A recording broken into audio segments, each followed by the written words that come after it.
Sir அது அவ்வளவு easy இல்ல. அந்த ஊருக்காரங்க ரொம்ப மோசமானவங்க. ஆமா சார், அவங்க எதுக்கும் பயப்பட மாட்டாங்க. இவனதி பாயு எங்க பாலை வர பூமி ஏறும் சோறு போடும் உழவரங்க சாமி.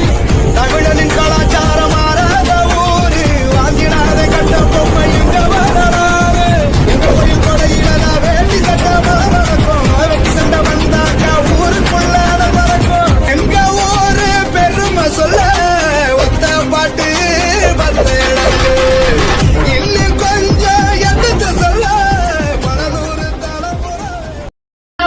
ஊரே போல சொர்க்கம் ஒண்ணு மண்ணில் கிடையாது. இங்க சாயங்காலம் வீசும் இளசார காத்து பேசும். இங்க பச்சை தண்ணி நீங்களும் நம்ம ஊர் பக்கம் வந்துடாதீங்கண்ணே. சொந்த ஊரு கட்டி காத்த கேளு அந்த பெண்ண கீத்த கேளு சோழ